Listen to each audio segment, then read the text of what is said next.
Hi, thanks for joining me today. I'm going to be solving the first problem from week 6 of the Summer Invariants Maths competition. If you don't know what that is, I'll leave a link in the description below with all the details of the competition. Anyway, here is the problem I've got today. We have a standard shuffle deck of 52 playing cards, and we're going to take 13 piles of 4 cards each. Now, can we take exactly one card from each of the 13 piles so that we have exactly one card of each denomination? I.e., we have 13 piles of 4 cards. Can I take one from each pile so that all in all I have an ace, 1, 2, 1, 3, all the way up to 1 jack, 1 queen and 1 king, and the suits don't matter for this problem. So if you want to have a go at this problem, pause the video now and give it a go yourself, and I'm going to jump straight into a solution.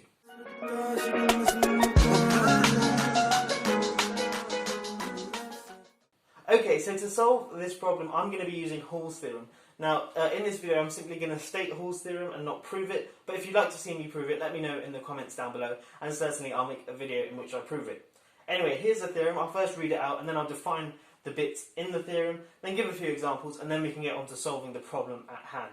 Okay, so Hall's theorem says that if we have a bipartite graph G with vertex partitions A and B, then there exists a matching on G that covers A if and only if the number of neighbours of a set S is strictly greater than or equal to the number of elements in S for any subset S of A.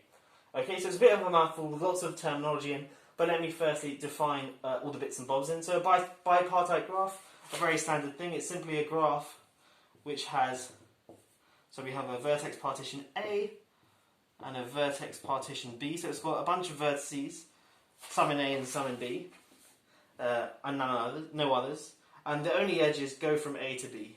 So it could look like that, something like that, but in particular we don't have any edges that go from A to A or from B to B.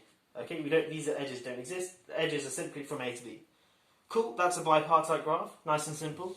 Now let's talk about what a matching is. So suppose we have any graph, and this graph doesn't necessarily have to be bipartite. So let's just consider this one, for example. Okay, let's draw some edges. So a matching of this graph here is simply a subgraph on the same vertices with the property that any vertex has degree at most 1. So for example, in this case here, let's firstly draw out the vertices again. And then this graph here would be a matching, because certainly it's a subgraph of this one here on the same vertices, and each vertex has degree at most 1. However, for example, if I introduce this edge here, this is no longer a matching, but because, yes, it is a subgraph, but this vertex here now has degree 2. So this thing here is not a matching, but this thing here is a matching. Now, of course, we perhaps could have chosen this graph here instead. That's also a matching. For the same reason, each vertex has degree at most 1. Okay, so that's the definition of a matching. It's a subgraph on the same vertices, which has each vertex with degree at most 1. And when we say it covers A, well, A is a subset of the vertices. So when we say it covers A, that means that in our matching, each vertex in A has some edge connected to it. So for example, if this was A, i.e. this vertex and this vertex, so if we label the vertices, this one 1, this one 2, this one 3, this one 4, and this one 5. So if we had A was the vertex set 1, 2, then certainly this matching here would cover A, because every vertex in A, namely 1 and 2, has an edge coming out of it. Okay, but if, for example, we had A was 1, 2, 5, then this matching would not cover A, because the vertex 5 does not have an edge coming out of it. Okay, great, that's the definition of a matching and then a covering as well. Now let's talk about this right-hand side of this statement here.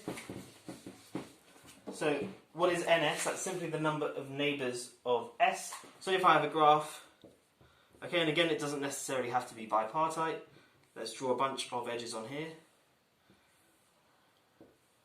Okay, and I have these as my vertices. So if I have S as a subset of the vertices, so for example S could be 2, 3, 5, then NS is simply the neighbours of S. So let's look at the first vertex 2. What are its neighbours? Well, it's 1 and 3. So we add that to this list. Then let's look at the next vertex 3. What are its neighbours? It's 1 and 4. Well, we've already got 1 in here, so we don't add that again. But we don't have 4, so let's add 4 to our list. Now let's look at the final vertex 5. Its only neighbour is 4, but 4 is already in the list. So that's done. Okay, so obviously in this case we have that S is equal to 3. The cardinality of S is 3. There are 3 elements in S. And similarly, N of S is 3. So in the case S equals 2, 3, 5, this inequality is satisfied. But for the statement, we require that for any subset S, we have this inequality holding. So in our bipartite graph G, we have here, it will look something like this with vertex set A and B.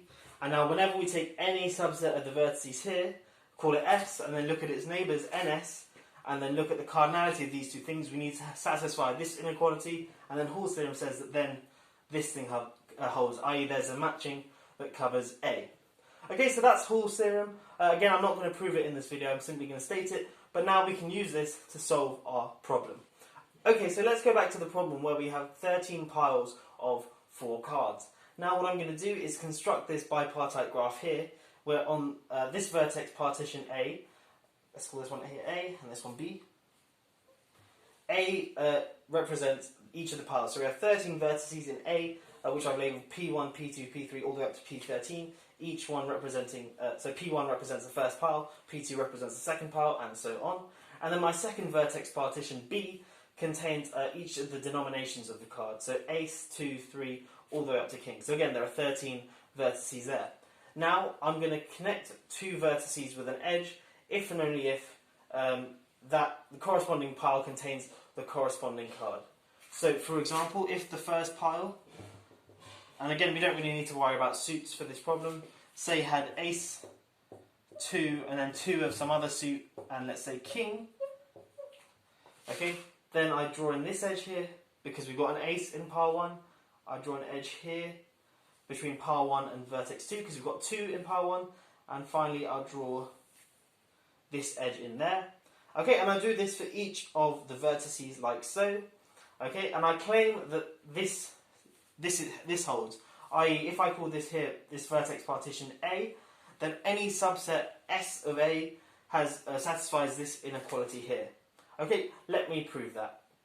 Okay, so to prove this claim, it's actually not too difficult. Let's take any subset of A and we'll call it S, and let's say little n is the cardinality of S. So in other words, we have n piles from A. So n piles of 4 cards. So in total, we have 4n cards. Okay, but because remember, in each deck of cards you have at most, in each deck of cards you have exactly 4 of each suit. So that means in this sort of subset of the 52 cards, the 4n cards we have, there can be at most 4 of each denomination in this thing here. So that means we must have at least 4n over 4 denominations. Okay, sort of by the pigeonhole principle. But obviously 4n over 4 is just n. So the number of denominations in our 4n cards is at least n. In other words, the cardinality of ns is greater than or equal to n. And that proves our claim because obviously little n is just s here. And remember, s was arbitrary, so this thing holds. Okay, and then we can simply apply Hall's theorem. So we know that this thing holds, so we can go right to left. So that means that there exists a matching on G that covers A. In other words, and remember because this graph here is bipartite, there exists some matching on this graph which covers A. So it looks something like this. And remember, a matching means that each vertex has degree at most 1. So I don't have things like this, for example, because then I'd have degree 2 there and also degree 2 there. So I have exactly 13 edges in this graph, 1 for each vertex here and 1 for each vertex here, and there's some sort of like one-to-one correspondence. So it could look like this, for example. Anyway, so that there is a matching with this property by Hall's theorem, and then we can just look at this matching here and simply from pile 1 take card 3 in this example of the matching, from pile 1 take card 3, from pile 2 take the ace, pile 3 take the whatever's there, pile 4 take the 2, and so on. And then that way we're going to get exactly one of each card from each of the piles, and that solves the problem. We've shown that we can certainly take one card from each pile take one card from each pile to get one of each denomination. I guess it's quite neat. We've used graph theory again in solving these problems, where graph theory doesn't sort of seem to come out of anywhere. But yeah, it's quite a neat solution. I think obviously you do need to know Hall's theorem, but once you know Hall's theorem, it's quite straightforward. Once you construct this bipartite graph, this proof here was a few lines. I hope you have enjoyed this video. Join me in the other ones in which I solve the other problems. And if you are new here, please do consider subscribing. I make loads of other maths videos as well, not just these solution ones. But yeah, that's all for now. Have a great day.